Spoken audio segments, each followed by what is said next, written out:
thank you. It would be incorrect if I ignored today's date. Being 9/11, a very important turning point for many people. So I'd like today to talk about what it is to work with uncertainty and perhaps even chaos in our lives, honoring this event and all of the many changes and rapid changes that have occurred in our society in the last 20 years. So I'd like to speak about working with uncertainty and other what we might call afflictive emotions, such as doubt or boredom or confusion about incidents, even in close proximity to our dearest friends. Or group dynamics, for example. Sometimes these things are enough to want to push ourselves away from community. So one way to work with boredom, as I see it, is to change things up. For example, a chant that we normally may chant rhythmically together, try just reciting it or just reading it with punctuation and emphasis. Or the other way around, if it's a recitation or a poem that we just read, try chanting it rhythmically. Or find a different translation and compare them. This allows the sutras to wash over us in a new way. So that's one way to work with boredom. Another way to work with boredom, or any one of the afflictive emotions, is to just let ourselves be bored. And similarly, one way to work with uncertainty is, for example, to get rigid. Because we want it to be stable. And getting rigid often results in becoming controlling, which ends up being annoying to our friends and companions. So another possibility of working with uncertainty is to establish and maintain a routine. You know, this is the time of the day when I get up. This is the time of the day when I sit zazen. This is the time of the day when I do my work. There's a rhythm and flow. And this ends up feeling stabilizing for the body and mind. Because the body and mind kind of have an idea of what to count on. And yet another way to work with uncertainty is just to allow uncertainty. To live in the thoughts and feelings that come along with not knowing what to expect. And within this, within our practice, then, is also not only not knowing what to expect, but finally figuring out that there's actually nothing to attain. So my faith, I have a great deal of faith in the forms of practice. In some ways, the role of a priest or teacher is to uphold the forms of practice, to continue to provide every person with access to the forms of practice, with some confidence that you will discover your own true self, your own truest mind and heart. So my faith in the forms of practice comes along with a sense that they have the potential to be liberative, kind of beyond boredom, beyond uncertainty, beyond confusion, and beyond a goal orientation. But in order to experience, I guess, to fully grok the liberative notion of this, we actually have to engage the forms. So we do this with intention, but not with a goal orientation. So I'm not engaging in the forms of practice to get on board, for example, or to become more certain, or to become less confused. I'm engaging with the forms of practice just to engage with the forms of practice.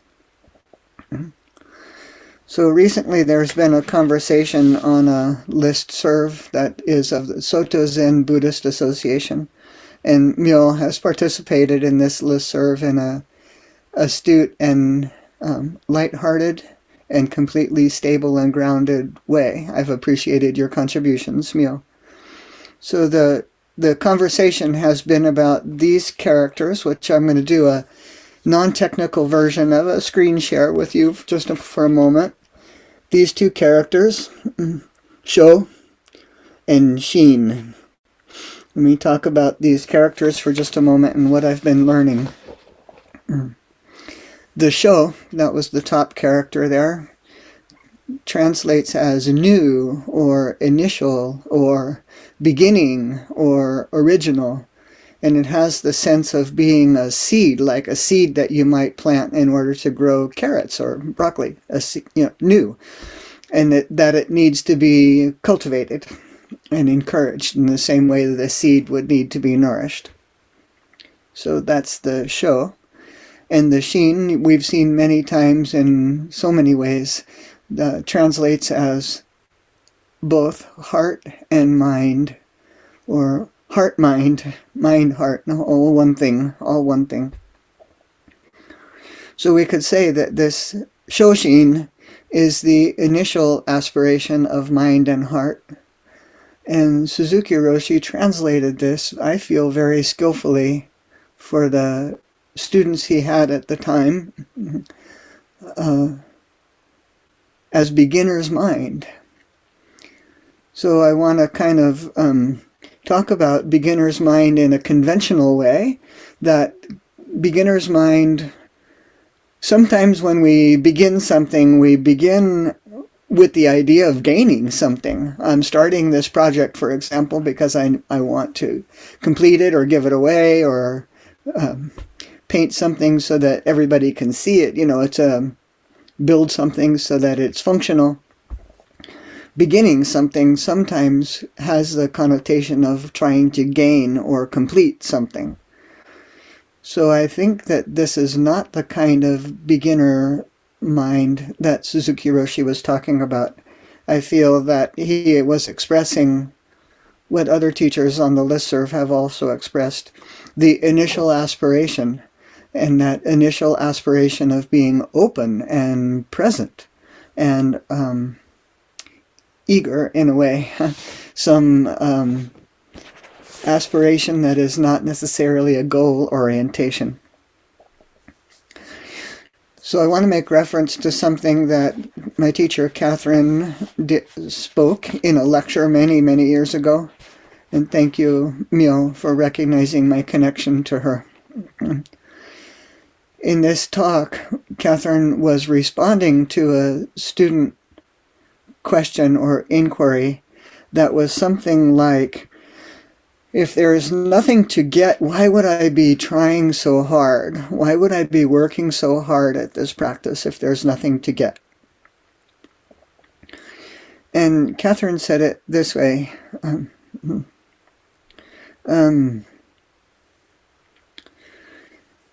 Let's see. That if there's nothing to get in practice, and the student heard this, nothing to attain, and you understand this to mean that there's no point to practice, that's a rather superficial understanding. Catherine continued by saying, what is meant by nothing to attain is that when we stop expecting to get something from practice, we live immediately and directly in the moments of our lives, not looking forward to the bliss of the teaching, but realizing that we're already and always in the midst of the teaching.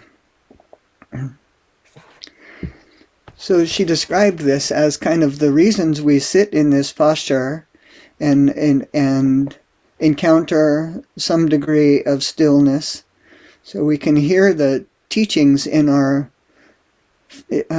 bodies as well as in our minds. We become stable in the body. So Catherine continued to say this, and then I would like to make reference to something else, someone else she quoted. She said, Zen practice doesn't make promises. There are no treats or discounts. In Zen, you have to pay the full price. You have to go into your own joy, your own suffering, your own bliss, your own arrogance, dismay, pain, and allow it all to evolve. In other words, we have to be complete human beings. This is such a wonderful example of Catherine's teachings that were very grounded, very ordinary. This body, physically, in our bodies as well as in our minds, physically hearing the teachings. So in that same talk, Catherine quoted Jane Hirschfield, and I would like to relay what Hirschfield said. The intention is to live your whole life in that kind of awareness, instead of living in a haze of distraction, hope, and fear, as we usually do. So, this encouragement from these wise teachers offers us something about some way to understand aspiration. Initial aspiration, an opening of the mind and heart, being present. And it may imply wanting something, but it's an aspiration of being free of wanting something else, of taking ourselves out of the circumstances in which we find ourselves. We're free of that. We have to, in a way, challenge ourselves. It takes some discipline and rigor to put in the hard work of returning again and again to the cushion and to community, to study. I would say that Zazen is the training of being present, of finding stillness. And in the process of finding that stillness, we kind of quiet karma, or the conditions that we have received from our families, from our society, from our own interactions with the world, quieting karma, and therefore seeing Dharma. We kind of get better in this process of interrupting reactive or habitual tendencies. As a student told me recently, her dawning awareness that you can't be compassionate in this situation unless you're present to this situation, which was, it sounds so simple, but wisely spoken. So I'll offer a couple of tools that you may choose to enact. Both of them are quite simple. One of them is to say, in a moment where you might be tempted to react, just the habitual impulse, rather than allowing the reaction to slip out, pause for just a fraction of a second and say internally, what just happened? Or, what is this? Questions that give us pause before we act reactively. Or maybe a better way to say that is before we actively react to our own reaction, our own narrative about what we think was happening, and actually see what's truly happening in the present moment. What just happened? Or what is this? So we get better at intervening in the reactive or habitual tendency. With the opening of the pause, we can kind of see, oh, here we are, being human again, being completely human. And the heart of compassion opens for the person with whom we're interacting that may be challenging, or when we have a tendency to, I do this, positional verbal barbs shoot out before I even think about it, right? So in some ways, that pause is just enough. It doesn't even have to be accompanied by a question. The pause itself is just enough. Here's the second strategy. This is actually part of Zazen instruction, isn't it? To put the tip of the tongue up against the roof of the mouth, just behind the teeth. And Qigong teachers will teach this very same thing. Tai Chi teachers And I recently heard that a ballet teacher also teaches the same thing. Placing the tip of the tongue up against the roof of the mouth has some neurological component to it that apparently allows the cognitive mind, thinking mind, and the feeling heart to speak to each other directly. So either the pause of asking oneself internally a question or just planting the tongue there allows for a more complete picture to be viewed.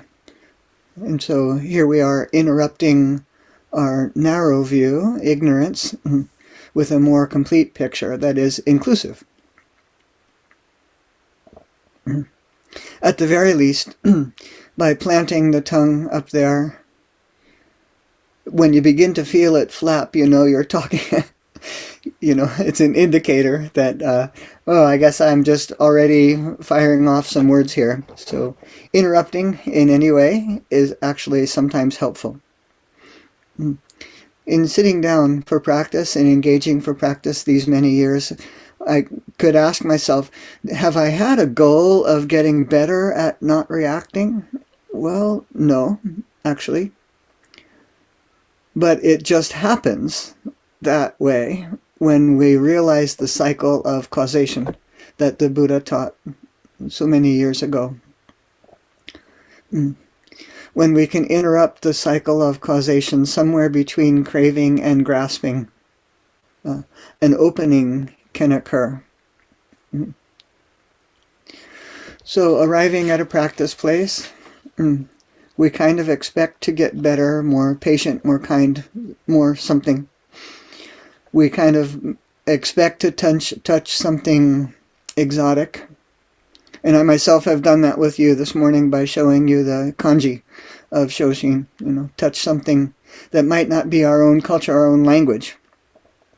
Touch something. But how about if we make the effort to engage this practice in this very place with this very mind and heart in a way, Catherine would probably talk about it as ordinary. This ordinary way, meeting this ordinary way, which makes it extraordinary. How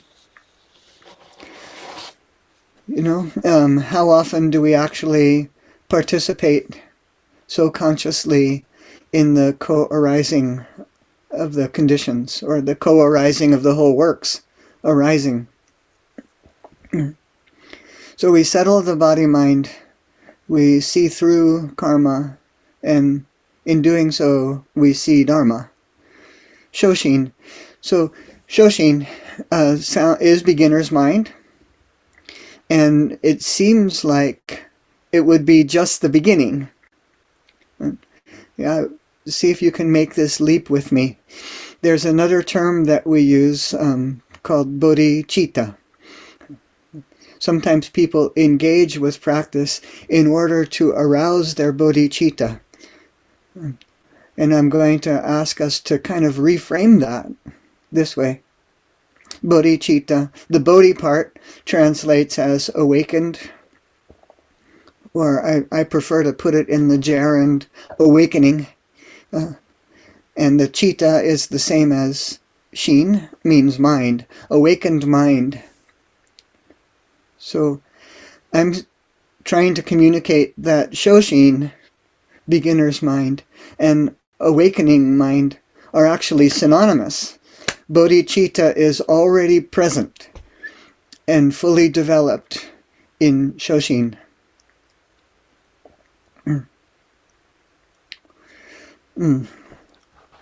So there's a teaching that we recite both in both temples where I'm teaching, Santa Cruz, and in Arcata, which is in North Coast, California, just above Eureka. One of the recitations we use is called Song of the Grass Hut. And it's a long poem describing a person in their hermitage. And it has a couple of lines that I will like to recite to you. One of them this way: just sitting with head covered, all things are at rest. So This is the description of the stabilization practice of just sitting, shikantasa. And a little bit later, a shining window below the green pines, jade palaces cannot compare. So this shining window of the hermitage, you can kind of picture that. No matter how rich or how wealthy a jade palace, no matter how attractive and inviting a jade palace is, cannot compare with this hermitage, the shining window below the green pines, the tremendous gift that is ongoingly blossoming in our zazen. And this phrase, a little bit later in Song of the Grass Hut, who would arrange seats to entice guests? Which is a poking, you know, in my view, kind of a fun and humorous kind of poking at our tendencies to recruit and bring people in, you know. No, let's just let the forms of practice speak for themselves. I won't be trying to entice you or anyone to come or to return. Although, of course, I do hope that you may, today and others at other times, may find my words supportive, encouraging, helpful, maybe even comforting. This is a little different than trying to entice, you know. Let's let the forms of practice provide every practitioner the opportunity to discover their beginner's mind and therefore discover their awakened mind. So we can address boredom as a practice. Linda Ruth Cutts, many years ago, delivered a talk in which she used the word acedia. And acedia translates as boredom, I think, from Latin.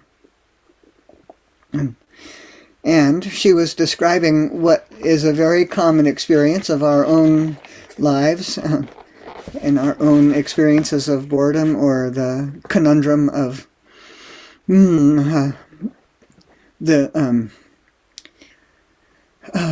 what I can say, the non-excitedness of life. It may sound familiar, and she wrote it this way. A feeling of, at home or at work, of looking at your watch, looking at your computer screen. When do I get to take that lunch break and get out of here? The sun hardly moves, the clock stands still. And I know that I myself have experienced zazen periods or sesshins that seem to go on forever. The shadows don't cross the room quickly enough. So in Linda Ruth's talk, she explains that sometimes this kind of acedia moves inwards and turns into something that feels or tastes bitter, instills in the heart of the person a hatred for that place, a hatred for very life itself. And in that bitterness, begin to think less of other people with whom we live and work. We might be less friendly towards our co-workers or family members or neighbors or companions in the Dharma. We might spend time brooding on the ways in which they have angered or offended or merely failed to encourage. So this then drives us as people, this is just a normal human thing, to desire other places where we can more easily find ease. So we might say, you know, well, no, I'm going to find that comfort in some other place at some other time with some other teacher. So Linda Ruth Cutts now refers us to the actual quality that Jane Hirschfield talked about. Can we develop some flexibility of mind, some resilience? And Linda Ruth used the words, find her page.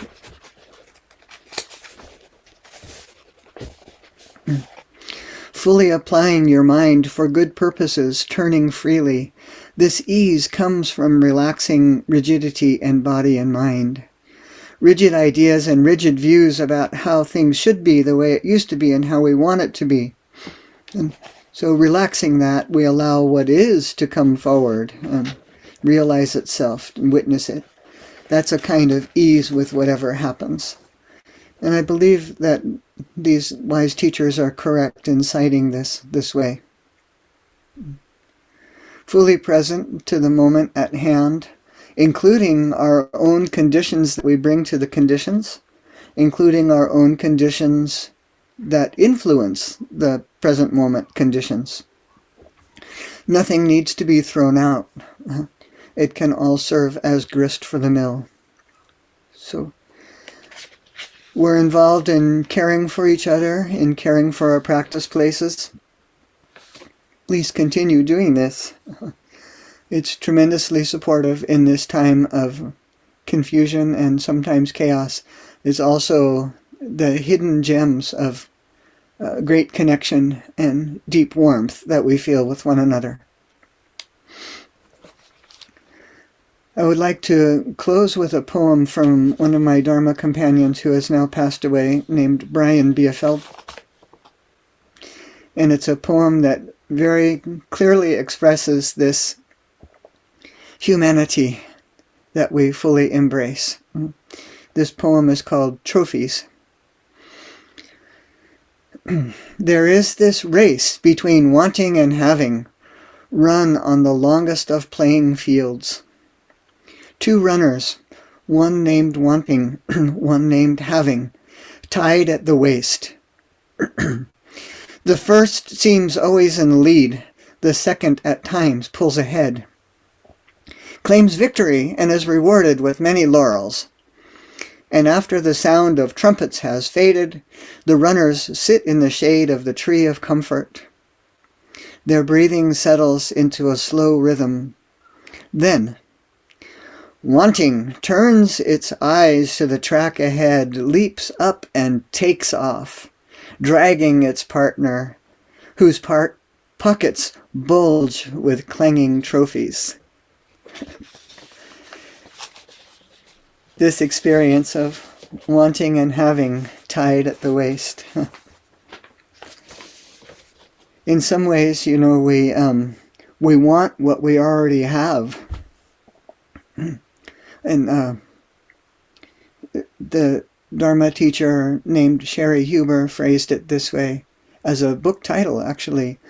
What you seek is what causes you to seek. This is the race between wanting and having. This is the same as your own bodhichitta is what's prodding your beginner's mind. Maybe you have some questions or comments. I'm happy to have some conversation with you. And I'm not sure how the technology works from your end, so you'll have to help me with how to call on people.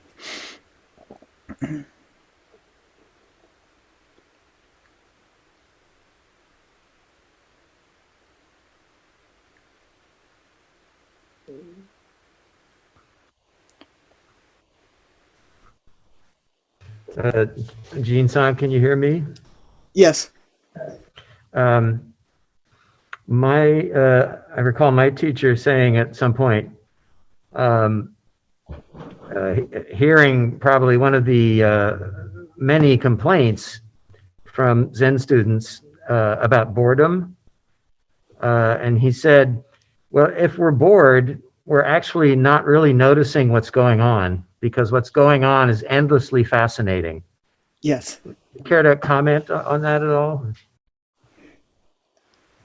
That seems accurate to me, because it's endlessly engaging. We have these six senses, you know, what do I want to say? Fascinating is kind of a layer of judgment or evaluation, I would say.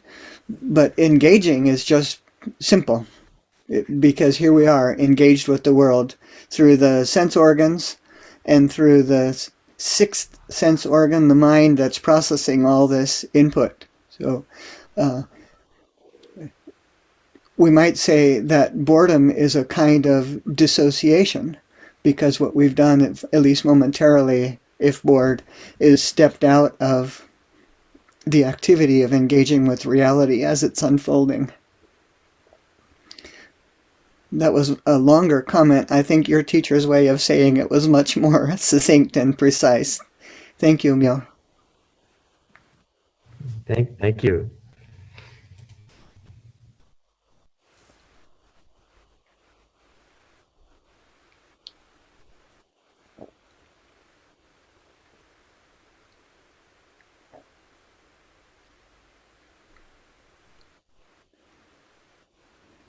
Yes, I see you.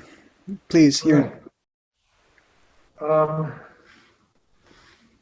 One thing I'm experiencing quite a bit lately is kind of a yearning for connection. Because even though I'm fortunate enough not to live alone, I live with 4 other people here at Hartford Street, so I have, a connection with people, and of course I see people when I go to the grocery store and so on and so forth, and occasionally get together with a friend, but somehow it doesn't seem like enough. There's something missing. I'm not quite sure what is missing exactly, but I've been trying, when those feelings arise, I've been trying to remind myself that actually I'm already connected. The connection is already there. Do I care to notice it or not? Yes. And that kind of connection is, of course, much broader than the connection that I'm missing. The connection that I feel I'm missing, I think, is a rather narrow definition of the word. Yes. It doesn't mean it doesn't stop happening. It still happens. It still comes up, and it's like, oh, okay, that feeling again. Yes. Thank you. I think what you're describing is not just the yearning for connection and your own recognition, reminding yourself that you already are connected, but we have kind of a societally imposed, maybe even culturally imposed expectation of what connection looks like. So in some ways, you're seeing through that karmic or conditional expectation and actually seeing the connection itself.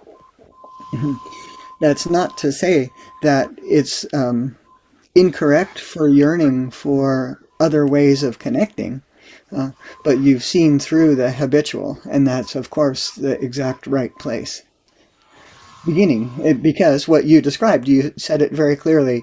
What's happening there is recognizing it, an opening occurs rather than a constriction.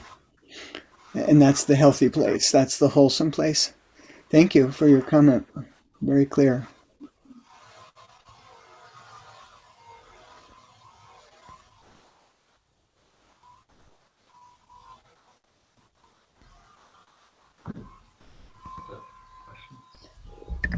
Yes, Joseph.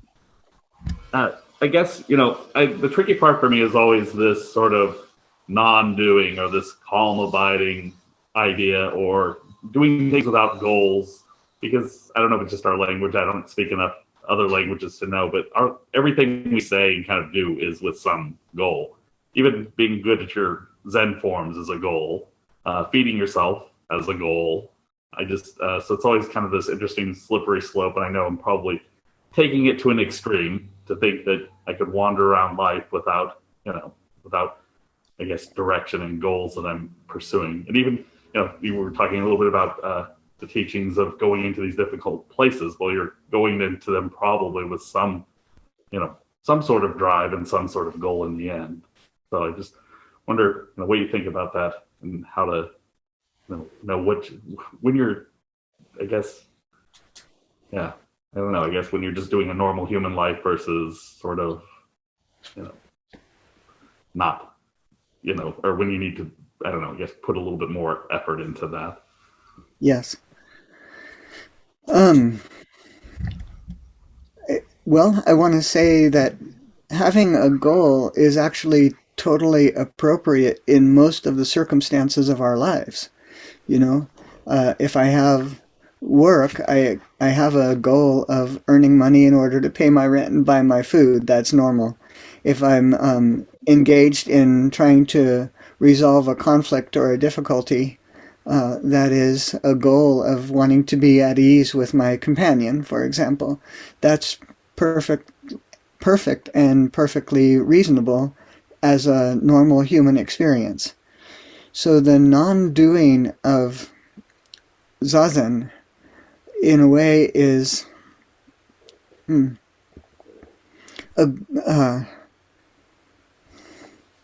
at the risk of sounding Zen, it's a goalless goal.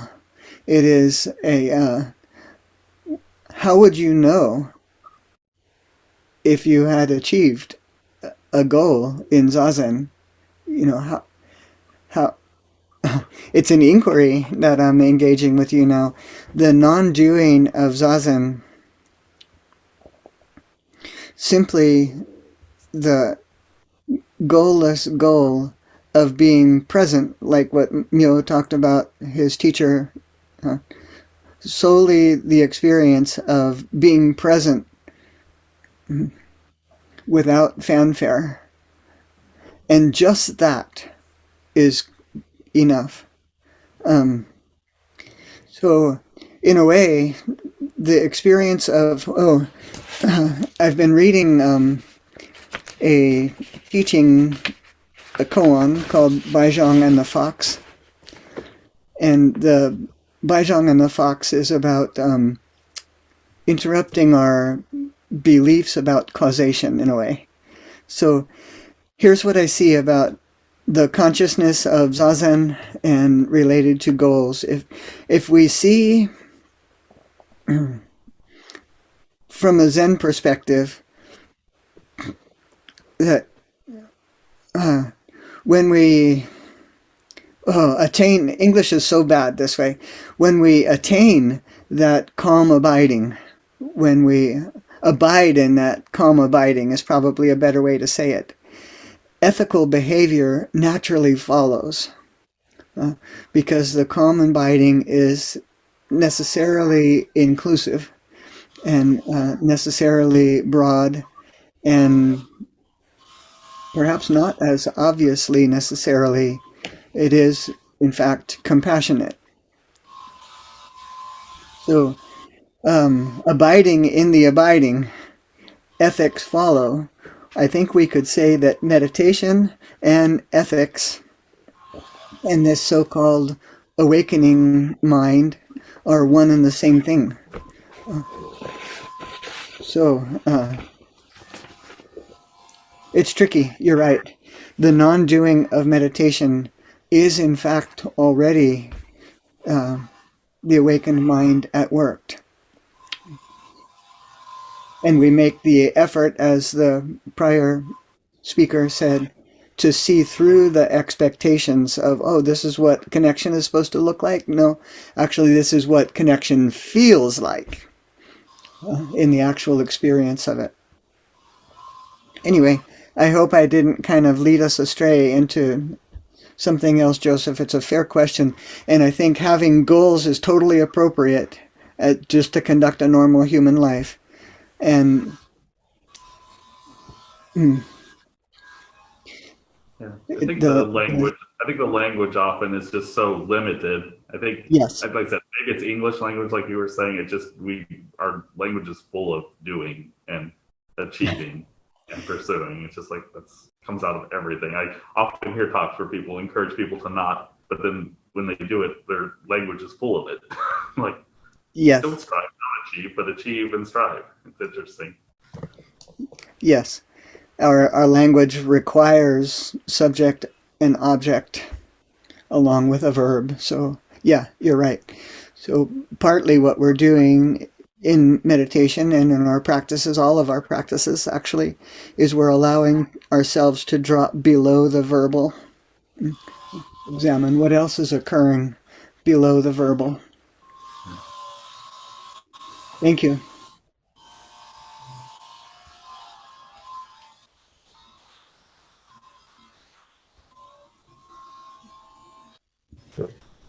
The construction next door has resumed, Jean-san, so maybe this is a okay time to stop unless there's maybe one more question or comment. It's fine with me to stop right here. I will enjoy the memorial for Isan. Thank you for including me.